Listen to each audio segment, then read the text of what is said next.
രാഹുൽ മാങ്കൂട്ടത്തിലിന്റെ വിവാദത്തിൽ രാഹുലിനെ അനുകൂലിച്ചുകൊണ്ട് ഫേസ്ബുക്ക് പോസ്റ്റുമായി എത്തിയിരിക്കുകയാണ് മുൻ വനിതാ DGP ആർ ശ്രീലേഖ. രാഹുൽ മാങ്കൂട്ടത്തിൽ MLA-ക്കെതിരെ മുഖ്യമന്ത്രിക്ക് പരാതി നൽകിയ അതിജീവതയെ അപമാനിച്ചുകൊണ്ടാണ് പോസ്റ്റ്. സ്വർണ്ണക്കൊള്ള മറയ്ക്കാനാണ് പരാതിയെന്നാണ് ആർ ശ്രീലേഖയുടെ പ്രതികരണം. BJP-യെ വെട്ടിലാക്കി രാഹുൽ മാങ്കൂട്ടത്തിലിനെ പ്രതിരോധിച്ചാണ് മുൻ പോലീസ് ഉദ്യോഗസ്ഥയുടെ പോസ്റ്റ്. മുൻപും സമാനമായ സംഭവങ്ങളിൽ സ്ത്രീവിരുദ്ധ പ്രതികരണം ഇവർ നടത്തിയിരുന്നു. നിലവിൽ തിരുവനന്തപുരം കോർപ്പറേഷനിലെ BJP സ്ഥാനാർത്ഥി കൂടിയാണ് ആർ ശ്രീലേഖ. ഇത്രയും നാൾ യുവതി എന്തുകൊണ്ട് പരാതി നൽകിയില്ല? ഇപ്പോൾ എന്തിന് നേരിട്ട് മുഖ്യമന്ത്രിക്ക് പരാതി നൽകി?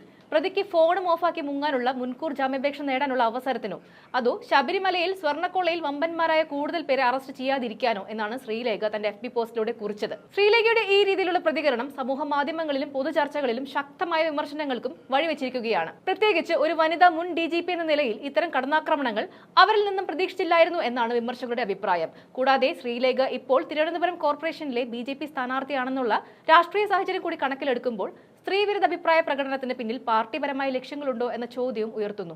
അതേസമയം രാഹുൽ മാങ്കൂട്ടത്തിൽ MLA-ക്കെതിരെ പരാതിക്കാരിയായ യുവതി നൽകിയ മൊഴിയുടെ വിവരങ്ങൾ മാധ്യമങ്ങൾക്ക് ലഭിച്ചു. ഗർഭചിത്രം നടത്താൻ രാഹുൽ മാങ്കൂട്ടത്തിൽ നിർബന്ധിച്ച് മരുന്ന് കഴിപ്പിച്ചുവെന്ന യുവതി പോലീസിന് മൊഴി നൽകി.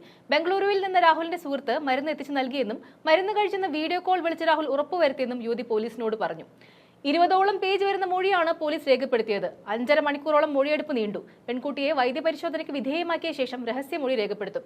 എന്തായാലും കേസിലെ സത്യാവസ്ഥ അന്വേഷണം പൂർത്തിയായാലേ വ്യക്തമാകൂ. അതിനാൽ കുറ്റാരോപിതരെയും പരാതിക്കാരിയെയും ഒരുപോലെ മാനിച്ച് രാഷ്ട്രീയ പ്രയോജനങ്ങളും വ്യക്തിപരമായ വിദ്വേഷങ്ങളും മാറ്റിവെച്ച് നിയമം അതിന്റെ പാത തന്നെ പിന്തുടരാൻ അനുവദിക്കുകയാണ് ഇപ്പോൾ സമൂഹം ചെയ്യേണ്ട ഏറ്റവും പ്രധാനപ്പെട്ട കാര്യം.